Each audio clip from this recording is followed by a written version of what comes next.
Good evening, Washington, D.C., and Facebook, and everyone else who's turning in. This is Earl Rush with the Earl Rush Straight Up Talk Show. I'm here with the one and only DJ Mambo Soul.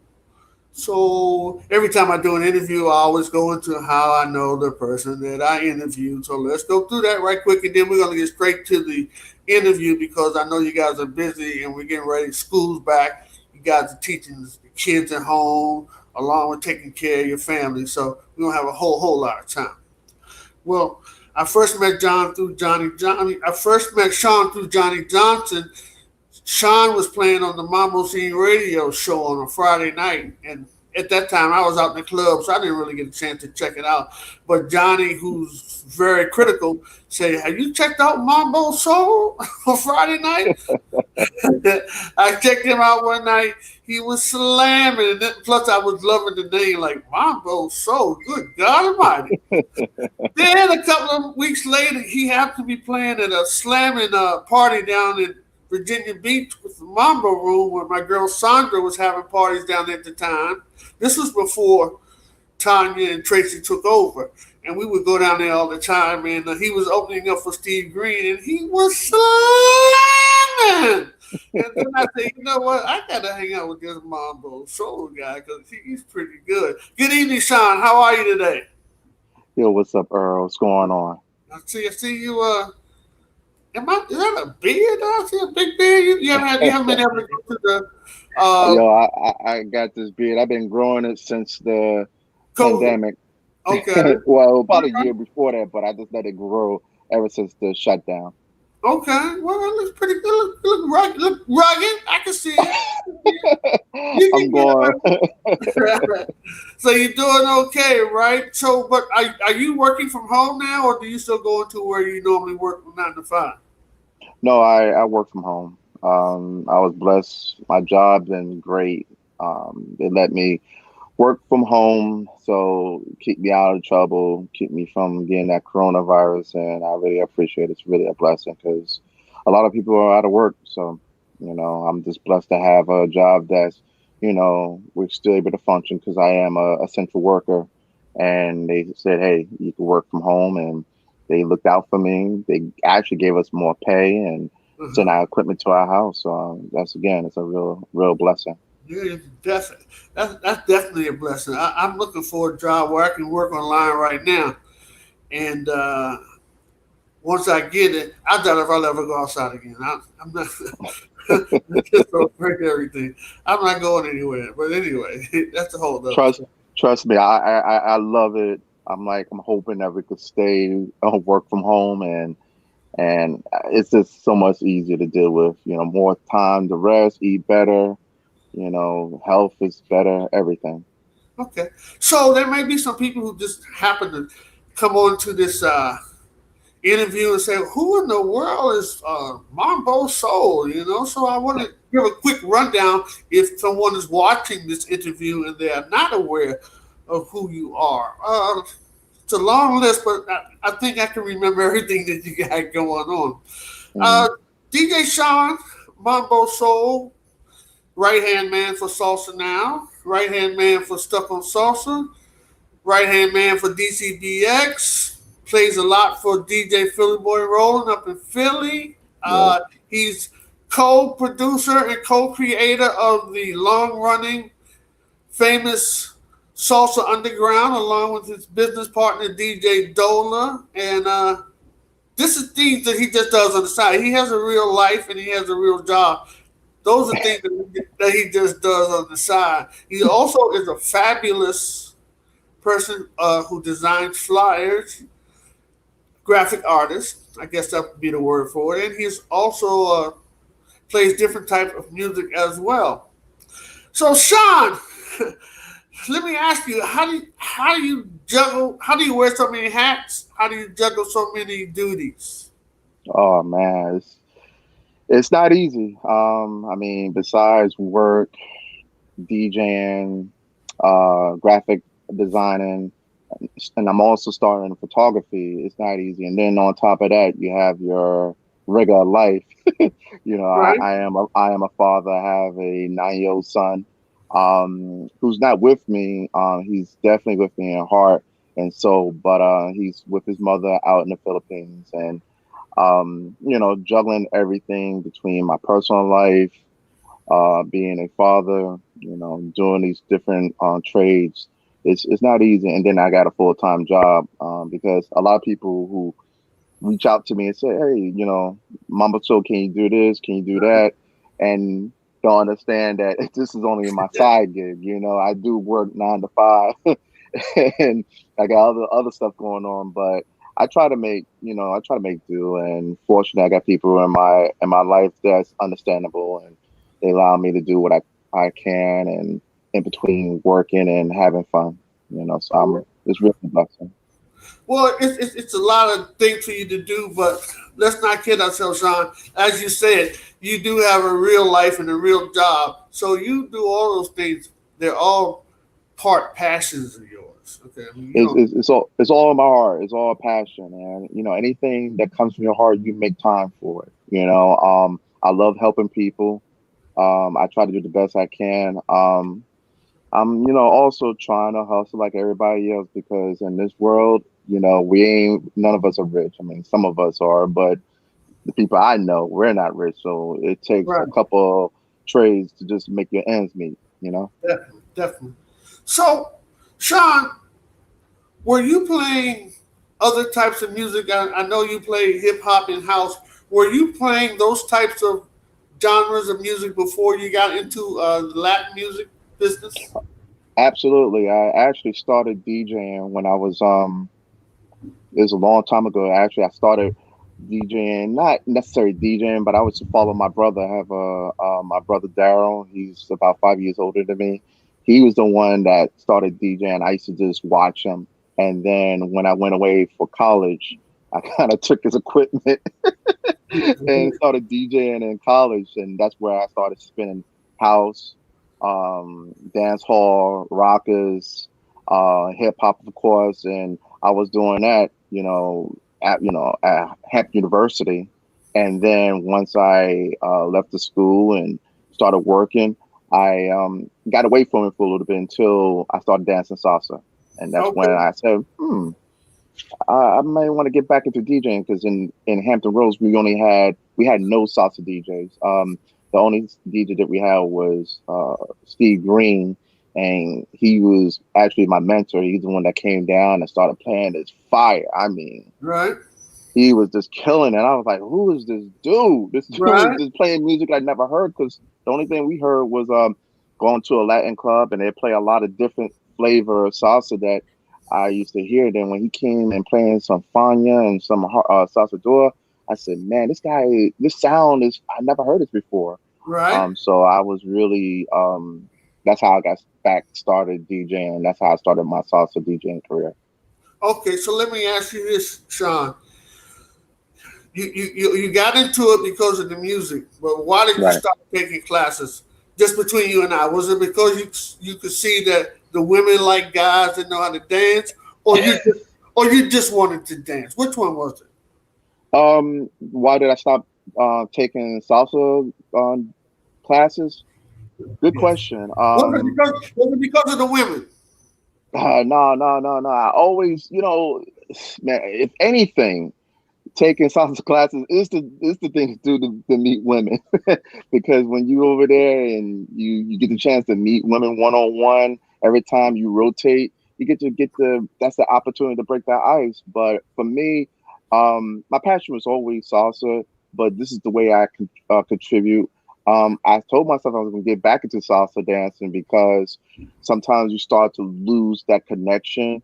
Um, and you have to first in order to be a good DJ, I feel like you have to be a good dancer, or at least understand what it means for a dancer to play that music. So one of the things, and this is something that Steve Green had told me, he said, man, if you want to better your skill, learn, continue your craft and dancing, because Okay, you understand the musicality, the timing, you connected to the energy of the crowd. right. Um, and I didn't take lessons because I spent so much time, as you already indicated earlier, is that I have so many trades, and less time to take lessons. And it's unfortunate because we go to these congresses and got all awesome artists that comes in.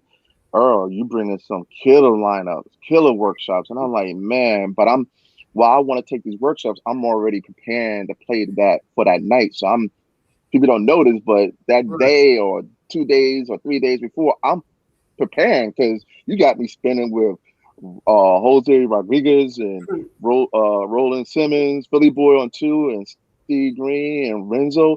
And I'm like, man, I gotta come correct because these guys will come out with fire. So I don't have time to dance. I get no time to take these workshops, even though I want to. But that's pretty much the reason. I just have so much going on that I don't. That's that one thing that I had to that goes in so many words. Right, right. Well, Sean, it's funny you say that. A lot of people they say, why do you bring two or three DJs? Now, luckily, all the DJs that I've ever used were pretty much humble. Steve Green is the only one who talks trash, but everyone else, is but he delivers. He says he's Yes, going to he. turn the party up, and then he turns the party. So I don't have a problem with anyone talking trash as long as they deliver. You know what I'm saying? But you, Jose, Roland, Renzo, you guys are all very good, great, but you don't talk a lot of trash about yourself like that. And Yeah. but my point being is, you guys played it for the passion, and it's not really a competition. But you guys, all the DJs that I use, they all have pride. And as you said, you're not going to go to the party playing some trash when you got Jose Rodriguez and Renzo in the lineup. You got to bring some fire. So, Oh yeah. that explains to people why I bring three or four DJs, because I know all the DJs in there are going to like, look, they're under pressure. Oh They're under yeah. pressure. Oh yeah. So they know if they come weak, it may be a while before I'm using them, but they just have pride in themselves. None Yeah. of the guys are all into themselves like that. And Steve, he's not all into himself. Steve just talks trash. I'm gonna bring that fire, and Steve Green brings that fire. So I got no problem with it at all. You know what I'm saying? So Yo, that's that's a good that's thing. what he does. I mean, Steve Green, I love Steve. That's my brother from another mother, my mentor, Uh-huh. and he tell me we go on the phone all the time and we talk. And sometimes I have some bad days, and this is one thing that I like about Steve. There's many things, but one of the things I like about him is that just like you, I have my days when I'm like, damn man, I didn't have a good set, and he would just talk to me like, yo, Sean, you just, step it up, don't worry about it. It's going to happen. You just come back harder next time. That's all you got Right. to do. You Yes. know, hey, and I'm going to tell you, and he told me a lot of things that you told him. Like, look, if you want to be a good DJ, there's no bad night. There's no bad night. And I was like, damn. So I'm like, he's like one of those big, big brothers, father figures that knock you down, Right. but he picked you back up when you need to be lifted. So Yeah. that's what I love about him. And he always give me pep talks. And sometimes it's not about the music. Sometimes it's just about the industry. Sometimes about your personal life. Sometimes it's Right. about this day to day things, and that's what makes it special, Yeah. because salsa, we love it. That's our passion, but we all humans. We all have life to live, and salsa is part of it. But there's a bigger part about life and life itself. You know. Right. Right. And Steve, he's been around a long time. He Steve used to come back from in the Zanzibar golden days. I'm talking about back then, Woo! and he would come up every week from Richmond like it was nothing, you know. So Mm, I had much respect for him. Now, one thing I left out about one thing that you're doing, Sean, you're currently in the rotation for the hashtag Go Kobe party, and that's the hardest party on the internet. And yeah. uh, those guys don't let you in that rotation. This is not no, well, he's a friend.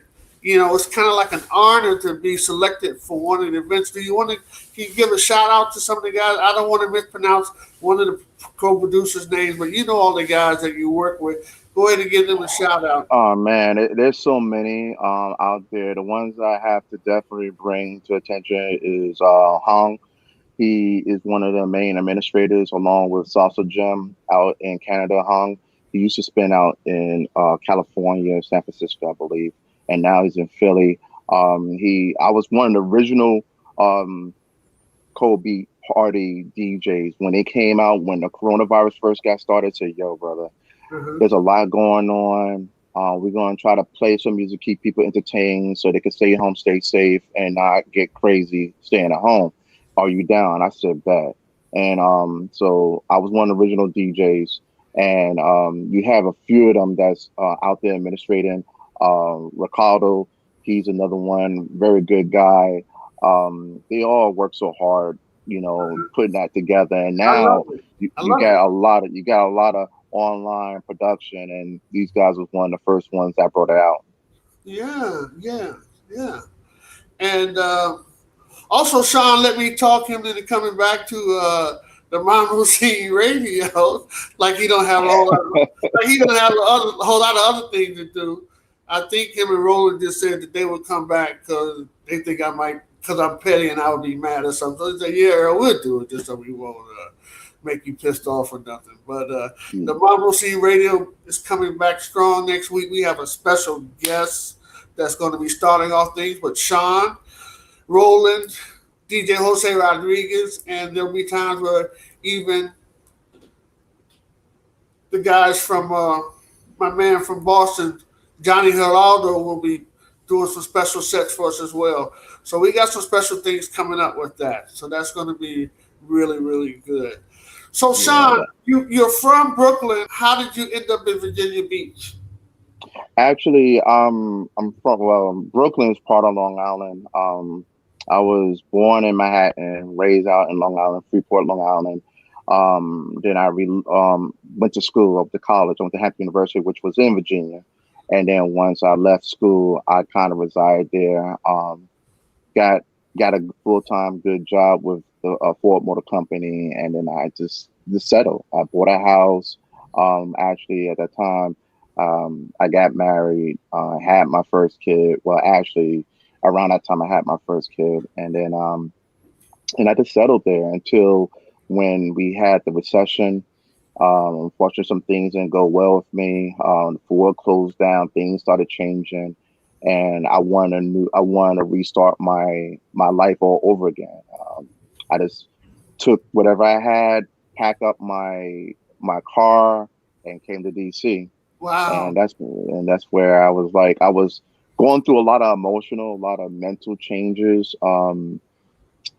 Things like I said wasn't going well for me, so I wanted a fresh start, and I figured, hey, I want to go to DC. Had opportunity because I wanted to go to DC because they were connected to the government, and I wanted to try to have an opportunity in working there. But I didn't have a job, and that's as you know, Earl. I mean, I was down and out. I really was. I was at the time. I had no job. I was working as um, a parking lot attendant in DC. I wasn't making any money. I was staying with my uncle out in Baltimore, commuting back and forth to DC. And I was struggling. As you know, I came to you and I was like, Earl, man, I have nothing. Can I work for you? And this is something I take to heart every single day. Is that you open your doors to me. You open your arm to me and you say, Mambo Soul, I got you. And ever since then, and even before then, you had my back. And I was like, man, and I couldn't have done it. And you're one of my blessings for real. Oh, So. oh, Sean, thank you for the kind words. You're too kind. I just gave you an opportunity. A lot of times it's good for people to acknowledge who helped them, but a lot of times they spend too much time on that. You were presented an opportunity, you took it, and you ran with it. You know what I'm saying? First of all, you get an opportunity, but when you get an opportunity, You got to be able to produce. And Sean, you've been rolling Yeah. ever since you came. Think about this: DCBX, Salsa Now, Stuck on Salsa, the the Salsa Underground. Speaking of the Salsa Underground, what made you and Dola decide to start the Salsa Underground? Um, Actually, it was I was just, like you said, I was DJing for different promoters such as you and a few others, and um, I coming from Hampton Roads. One of my trades was, I had Sandra and Tracy from the Mama Room, and I started picking up promoter type of skills. And when I came to DC, I wanted to have my own production. I wanted to have my own sound. And one of the things that I really admire was the LVG out in New York. They played some music, and I said, man, why can't we have a LVG here in DC? Because everybody used to go traveling there. So, yo, we got the dancers here, we got the DJs, we got the instructors. Why can't we have that here in DC? New York is not the only place that has good music, good dancers, and good instructors. We got it here as well. So I said, look, I wanted to Dola, because when I listen to DJs, I listen to their sound, and I felt that Dola complement me and the type of music that I play. We all have our signature, and Dola plays a different sound than I do, and I felt like having diversity, which is one of my key ingredients in a successful event and music, that we play to different type of people, dancers, and sound. And Dola complimented me in my music. So I said, yo, I wanted to do it. I said, hey, man, let's try to have a LVG here and let's call it Salsa Underground. And he said, yo, let's do this. He didn't hesitate. He's like, let's do it. So that's how we got started. We did Salsa Underground. Dola has been awesome. He has that connection with a lot of people in DC. He has swag. I told him he's like one of those entertainers. He just know how to talk to people. He knows how to pronounce words and communicate. And the guy is a good guy. He been all over. He been in the game for a while, and I learned a lot from him as well. So us working together, he's kind of like the guy that knows how to talk to people, and me, I was the person behind the scenes, and Right. and that's how we got together. Yeah, Dola started out with me. We both couldn't dance in the beginning. We started out together. Yeah, long time. I'm talking about 24, 25 years. Yep, DJ Dola. I had no idea he was going to end up being an owner of his own salsa congress. You just don't ever know, you know.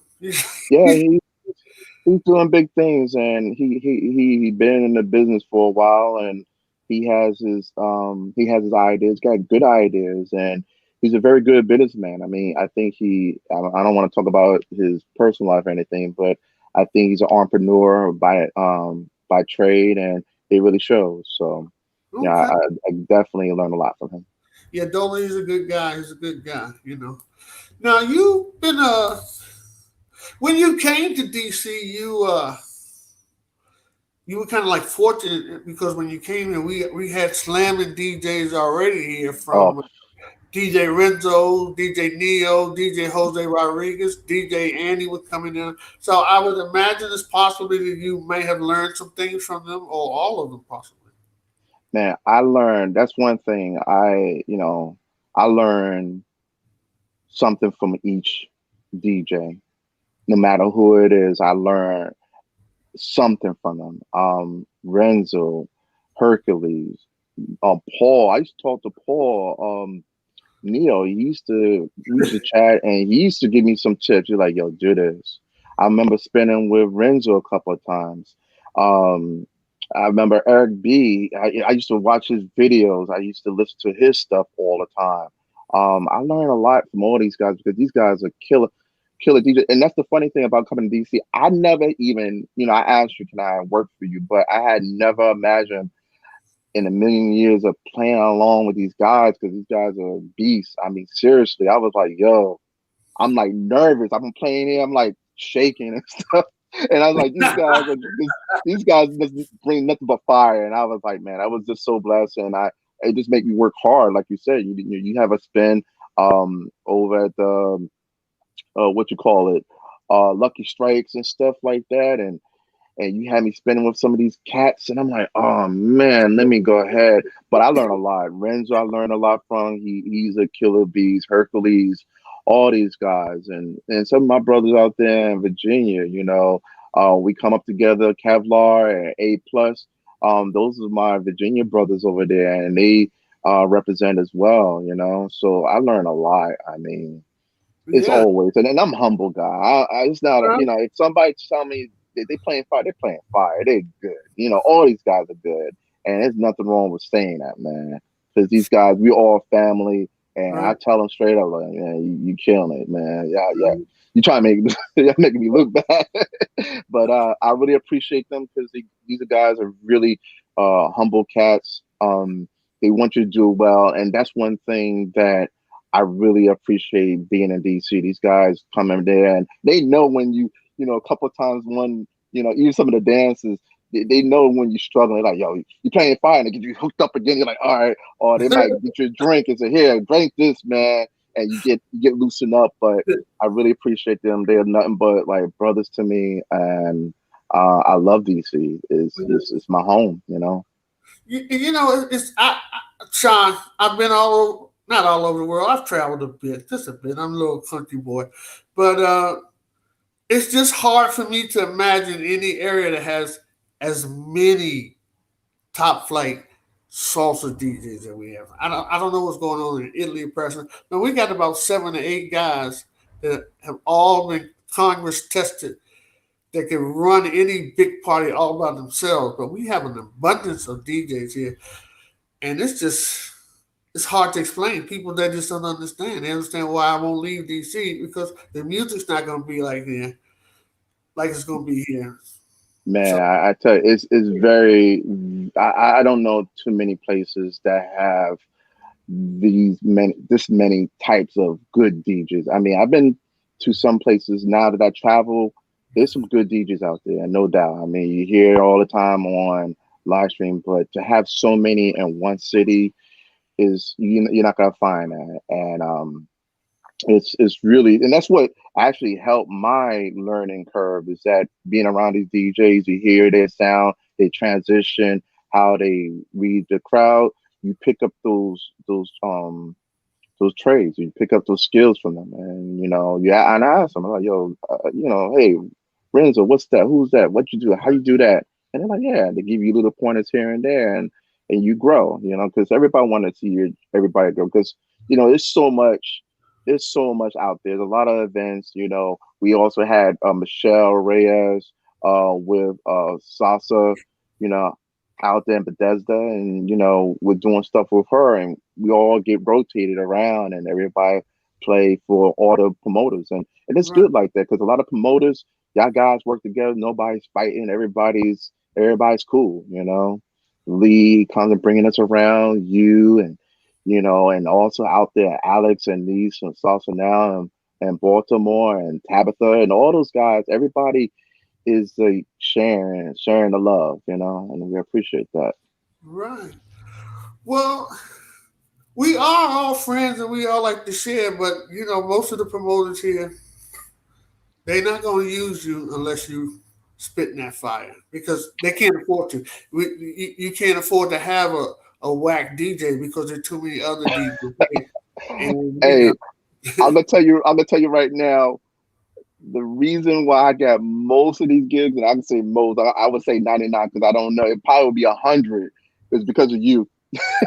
I ain't gonna lie, because once you put me on, everybody, because they know that Earl doesn't play with music. That's one thing out of everybody that I know is like, Earl Rush do not play.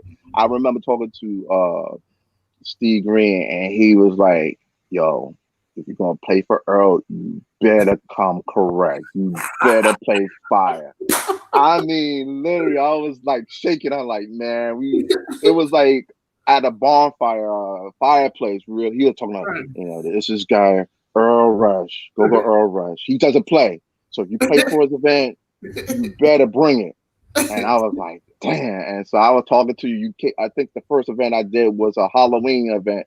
Uh-huh. Man, I was shaking, man. I was driving out of, but once you booked me, then I had Window come after me and people, different promoters, because they know that you're like the salsa version of Motown. When you bring talent out there, everybody know you bringing out No, you bringing no. out talent. No, you know why? You know why? Because that's how Stuck on Salsa was built, only on the music. If, Jose Rodriguez and DJ Andy, I started out with legends. And so they set the path, and people only come to my party because of the music. They don't even like me. I don't have a whole lot of people like me. But I know that people know I got a lot of people who can't stand me are the first one in line to come to my party. Because they want to hear that fire. Yes, And you got. I don't do $10 and $15 parties that much. I'm asking $20. So I can't ask somebody for $20 and then the Yeah, DJ is whack. It, it they're doesn't work. waiting for me to have a bad DJ at my party, but they're gonna keep waiting because it's not gonna happen. I can't do that. Now, Yeah. Sean, let's move on. You know, see that you and Philly boy, my man, Philly boy, making good friends. You guys do a lot together. How did this you guys friendship come about? Y'all met at the Stuff on Salsa party, or how did that go? What's going on with that? You know, Philly, it's so funny because Philly Boy on tour, we have the same last name. He's a Right. Simmons and I'm a Simmons. So I think I ran into him one time and I was like, one thing about Philly, it seemed like every guy that lives and works in Philly, they got to be 6 feet tall or taller. I'm Big like, George. yeah, big joys. I remember I ran into Philly Boy a few years ago. It was at your resolution jam out there in Virginia. We stayed in a hotel and Okay. he was there and we met up and I just remember this guy like, damn, all these guys from Philly are like 6'3" and up and stuff. So that's the first time I ran into him. But recently because my job, I've been doing a lot of commuting back and forth from DC, Maryland area to Philly area. I happened to run into him saying, "Hey man, I'm gonna be in town. Let me know if if I can spin there or something like that." And he said, "Yo, you up here?" I said, "Yeah, I'm. My work. I got promoted. Thank God. And I started working out of Delaware, so I used to commute and still commuting back and forth. Uh-huh. And I ran into him. I said, "Yo, man, let me." He said, "Yeah, man, if you in town, we definitely want you to spend with us, man." So we hooked up. I try to support him because it's not easy, as a promoter, and he's doing big things in Philly. He has started taking over from about a year or two ago from Wednesdays and Uh-huh. Brazil's.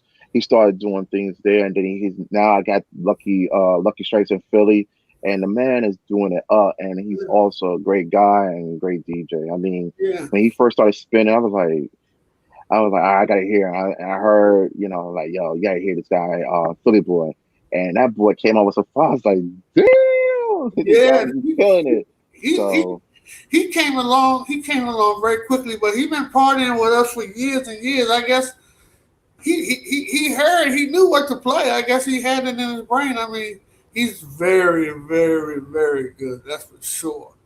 see, the thing, I listen to a lot of DJs, and a lot of us have access to a lot of the same music. But one thing I really, really enjoy hearing him play is his transition.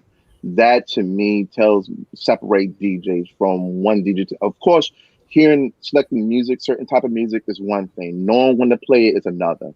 And the Right. transition is just the ice on the cake. If you hear that transition, the way he could play one song to the next. Right. He tells that story, and he tells Uh-huh. a very good story every time I hear him play. Yeah. And that's what's really impressive about what he does because you don't usually see that for a person who just started DJing. And like you said, he started and he just took off, and that tells you got a lot of talent there. Yeah. Um. Now, ordinarily, early in the interview, you had talked about if you really want to step your game up, you as a DJ, you have to learn how to dance. Now, I know some DJs that can't walk across the street. but can play their backsides off. But normally, I believe the better DJs do have at least a basic concept and can stay on rhythm with their dance. I will say that much for sure. But no, I think the fact that he's been dancing for years, I think that's helping him as a DJ. I won't Yeah, say in general, but I think in this specific situation, the fact that Philly Boy has been partying for years yeah. helped him know what to play. I'm sure. I'm A- pretty much sure of it. Absolutely, You know what absolutely. I'm saying? That boy's he's a party animal. He's calmed down so much you guys don't even know. This guy is like a church mouse now. I don't know. I don't know how he does it. When I go to Brazil and I'm like, yo, you got to work tomorrow. He's like, yeah, and and his job is tough. I'm like, bro, There is I can't do when he, it. when he would bring a crew down from Philadelphia. There's not a hotel in D.C. or Virginia that him and his crew have not been thrown out of. They just don't know how to act. It's to call them the troublemaking crew. You know, you have to have another hotel that's going to pick them up because you knew Philly Boy and them was going to get thrown out the hotel. I mean, they party, and then they party. So, but Philly Boy is something else. I've been all over the world with that guy. He's something else, but he's a special DJ for sure. He's Yeah, special, you know. So he's a that's a he's a good thing. he's a special guy. Oh, like I said, a lot of these guys, and me and him been, man, we've been kicking it. We got to know each other, talk a little bit. The first thing, like I said, I noticed that he had the same last name. I was like, man, do you have any family down in South Carolina? He's like, Uh, no, we're from the Delaware area. I said, okay, but I think we do have, we may be related way down the line, but because the Simmons family comes from South Carolina and Delaware, Maryland, and New York. So okay. yeah. Now, Sean, you played for me for years, and it's so funny. I'm such a control freak, but I want you to tell people. I want you to tell people. We're gonna touch on Kevlar in a bit, but in general, all the years you played for me, I've never told you to play anything, have I? I've never asked you to play anything, have I? Sean, have I? No, no, no, no, no. I'm gonna say this. I no, no. You never tell me what to play. I just know that you have a certain standard, and one of the things that I just know, as a DJ, I play for the crowd, and I also understand what the promoter that hired me want me to play. So I understand you. I went to a lot of your events, so I know how or what kind of music you want people to hear. So you don't never tell me what to play. Well, But sometimes, unless you tell me I have to play certain bachata songs, and then that's it. But other than as far as that, I think you give me the ability to play from my side. But yeah. the main thing is make sure the song is not too long and it can't be crazy. Not too much like one go and all that type of stuff. But you're pretty fair. You're pretty fair, and you let me know. I just know that you have you carry a high standard, which I appreciate it because that tells you that you care about the music, you care about the customers, you care about your production, and I appreciate that. You are one of the few promoters. There's quite a few others. You are one of them, and Alex and these. You take good care of your DJ. Yeah, make sure that you have good sound, and I really appreciate that. Yeah. So how did you get so tight with Alex and Nisham? I mean, you playing at all the events. Are they representing you? I mean, so you got to go through Alex and Nisham to get. Do they represent No, you? no, Alex and Niece, they're awesome couple. I mean, when I came to DC, and again, they probably heard me play from one of your events, and they really like you, Earl. You're like one of their family members, and they trust me because they trust you, and They opened their arms to me. They were there. They take care of me all the time. Good couple, wonderful people. And they just keep coming to me. We have an understanding. We have a relationship.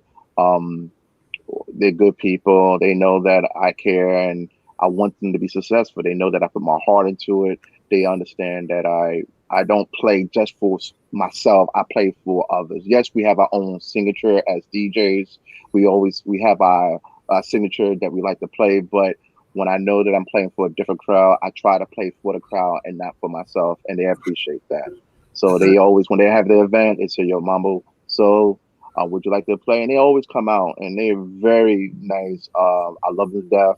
Um, they always take good care of me, and they always reach out. And that's what's so sad about what's going on now with the coronavirus. I can't get out there like I want to, and Right. they always reach out, and they're very understandable people. Yeah. They really do. Yeah, So let me ask you this, Sean. awesome people. Uh, so you tight with salsa now. You got the underground going. You hooked up with Stuckonsalsa. You hooked up with DCBX. Oh, I say except for Renzo and Hercules, nobody else can really make all those claims. Well, Philly Boys is coming on strong, but Yeah, that's a lot of stuff that you got going on, and I'm real proud of you. I didn't ever know you were going to be like thank you. that, and you one of the co-beat DJs. You tell me how it was, Sean, when you had the honor and the privilege to go over to the Far East and play. How was that experience for you?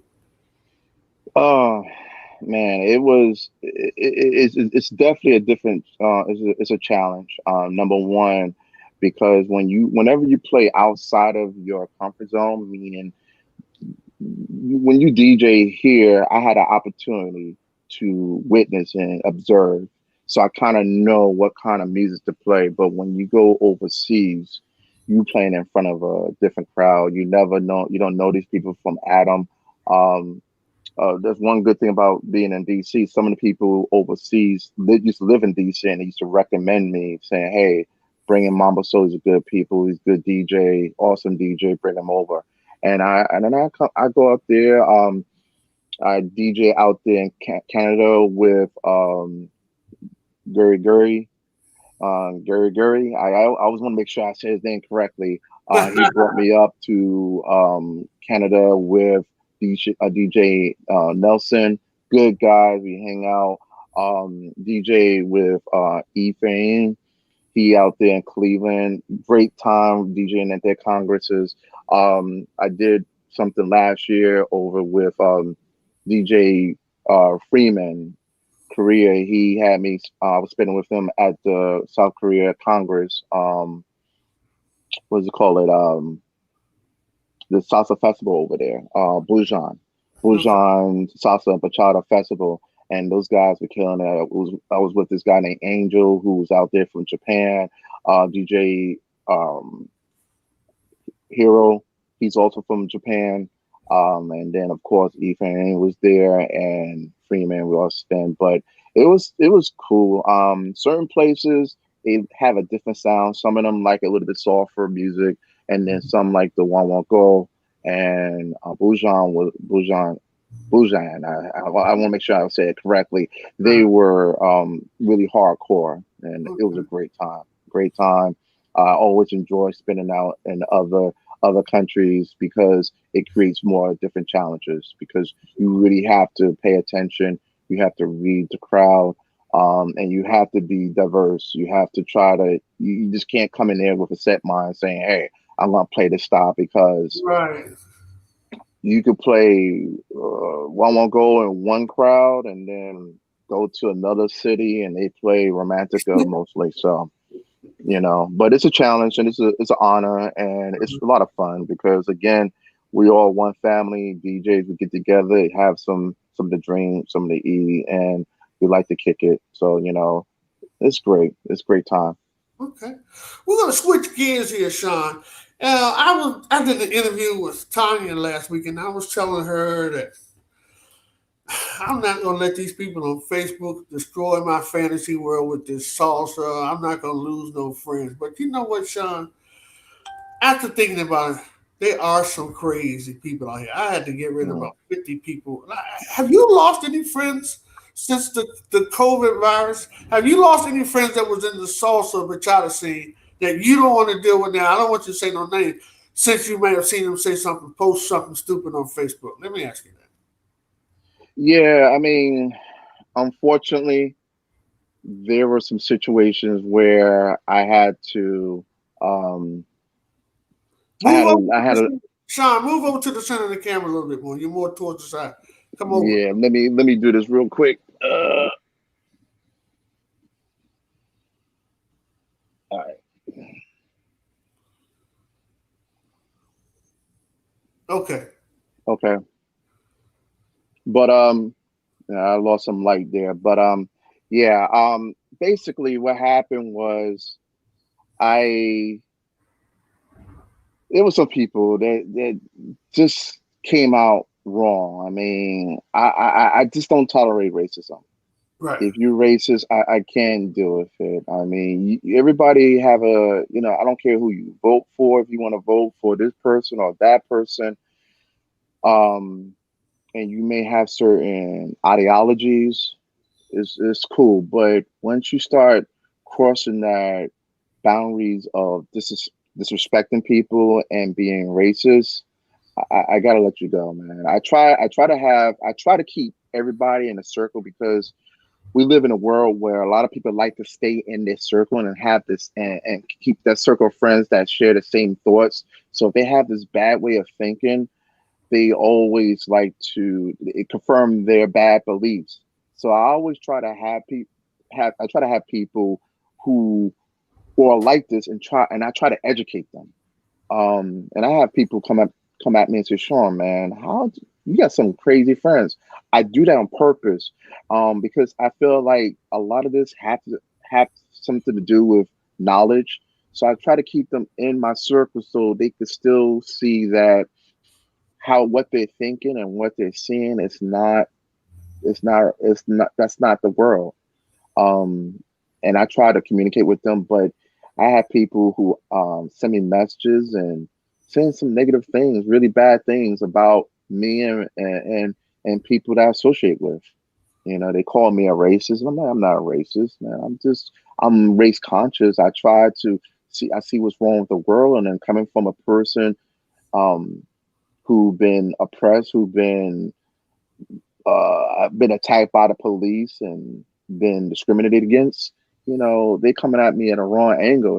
Instead of coming at me and saying that I'm racist, it should come at me and say, "Hey, man, is this stuff true?" And what hurts me the most is that these cats um, were people that used to, smile on my face and take pictures with me, and they wanted to, say, "Oh, Mama Soul, I love your music," which is great. I thank you very much for supporting me, um, but it was very disappointing because these same people are the ones that start saying, you know what, we don't care about you living or dying.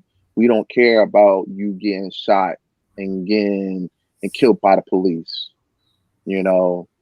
And that hurt. That hurt because, we never want to I'm not about violence. I'm not about killing people. But when I'm a victim of a police brutality and I tell people that, will think the people that I know that I thought I was cool with will come to me and understand and respect that. But unfortunately, I just have to remind myself that the people that I know, some of my friends, yes, there are a lot of people, a lot of good people in the salsa scene, but I have to understand that this is a salsa scene, and the only thing that we have in common is that we all like to dance.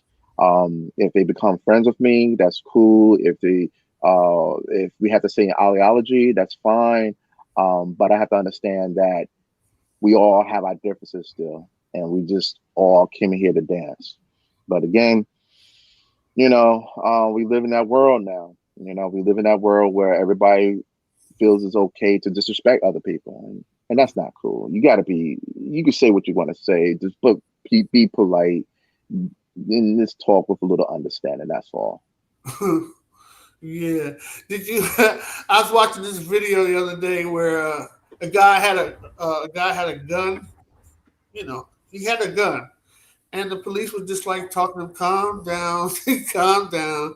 You know, the gun still he still has the gun now in his holster, and they're like, come on, come on. And I'm like, huh?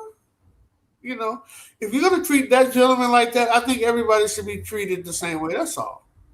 Everybody should be treated the same, and this to give you a little background about me. My dad died 3 years ago. He died. He was a retired police officer for NYPD. I have firsthand experience dealing with police officers. I used to work at a police station. Uh-huh. Um, and I understand, but as a black man living in today's world, I understand of systemic racism. I see it, I feel it, I deal with it on a regular basis, and I try to have help other people understand this, and it's really deep. I mean, because not you could talk to so many people, but a lot of them can't tell you that they had a gun pointed at them.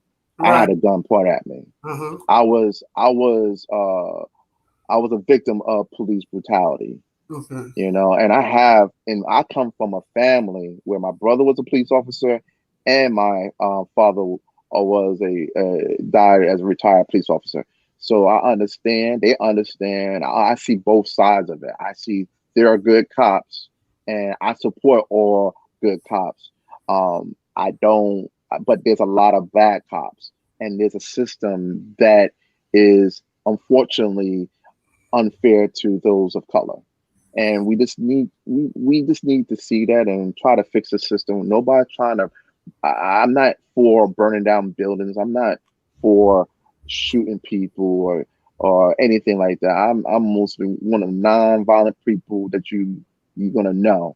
A lot of people don't even know. That's why I'm disappointed about some of my friends or some of the people that said the things that they said to me. I'm like, if anybody, you should come. I'm probably one of the coolest people there is to talk about these issues, but they come up to you and they just spit in your face, and I'm like, damn, you know.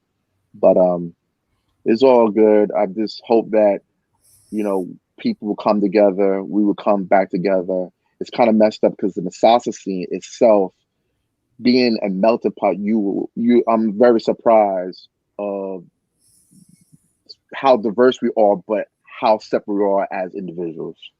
Right. It's just really it's really surprising. Yeah. Yeah.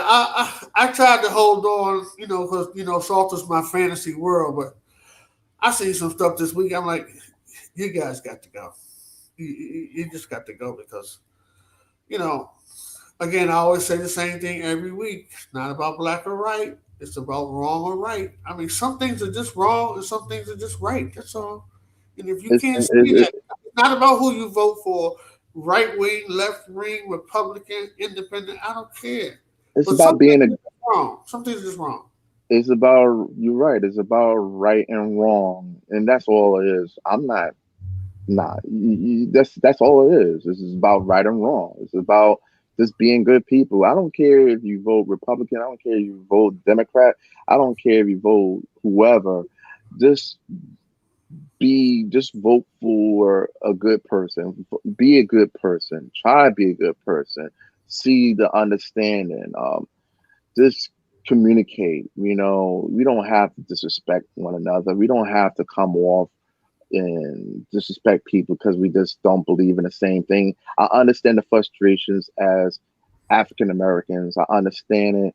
I understand that there are people who don't understand racism or systemic racism, and they feel very um, passionate about what they're seeing. But the thing about it is, we all are Americans.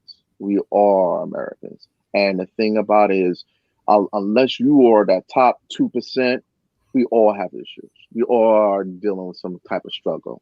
So, what people really don't see out of all of this is that this racism that you're seeing, this conflict, that's that's intentional for us so that we could fight among each other. Um, And the bigger picture is the people that making that bread, that 2%, they sitting back chilling, and they just we're the ones fighting. We're the ones that we're all struggling. We're all Yeah. struggling. They struggling. We are struggling. So you know, it is what it is. But until people start seeing that and stop trying to fight over those little stuff, little crumbs, man, we're gonna be at each other throat all the time, and it's gonna be unfortunate. You know. Are you a registered voter, Sean? Yes. Okay. I've come to find out that some of the NBA is doing all this hemming and hawing, and 20%, only 20% of the players are registered. I'm no intendo. I'm lost. I don't get it, but what can you do? Sean, when do you and Dola have any plans? Do you have any idea when the Salsa Underground may reopen? Let's just say it like this: we haven't even had a conversation about it, because as far as the coronavirus, um, I it's still not safe out there. I mean, I'm kind of torn right now because things are getting better, but the question is, and the chances are, if something happens to someone, it's probably remote. But the question is it worth it?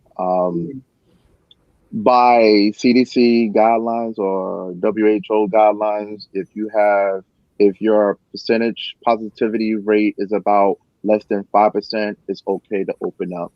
But we just have to use our personal judgment. There's Right. some venues that are going on right now, and that's okay. I mean, everybody have to, they're within their guidelines. It's right now, They're not Maryland, committing. They're not committing no crimes. they criminal crime. It's okay. It's okay. People have to make decisions from themselves. If they want to go to the event, go to the event. Just make sure you wear a mask, wash your hands, things of that nature, and come back. If Yeah. you feel like you're getting sick, isolate yourself. If you're a promoter and you're doing something, it's fine. Um, take all the precautionary measures, try to have it as best as possible for them to Yeah. enjoy themselves. And that's it. I'm not going to talk bad about anybody because I feel like, you know what, it's not my place. Right. And or I see it, it's within the guidelines and it's not a crime. So Exactly. Exactly. it's I not a ain't mad at crime. nobody. I ain't mad at And, no. If I could and, it, open up a place, I would. You know, if it and was I'm, really, really safe. So now me personally, I was just actually talking about this is that the coronavirus has gotten to a point where in Maryland and in the East Coast the curve has flattened and it's been like this for a few weeks. So I'm getting to that point where I might give a call to Dola and say, hey, do you project a time where we may start right. back up Uh-huh. and let's see where it goes from there. But right Yeah. now we haven't had that conversation. Right. But if things continue going this path where the curve is flattened, we have better testing, then we may have that conversation in the next few weeks or so. But right now it's still a little bit too early for us. We want to take precautionary measure because even if we do have something, um, I just want to make sure that everybody's, Sure. Sure. is we just want to protect other people as much as Yeah. possible, and that's where I'm coming from. And that's where we're going. We want to make sure that safety's first. We want to make sure that the people are going to be taken care of. Right. And before we do anything, we want to make sure that everything is it worth it? Is it worth Yeah. it? Yeah. And safety is priority number one. Sure. Well, everybody who's opening up, they're going out of their way to take all the precautions. They're making sure everything is safe. I ain't mad at nobody.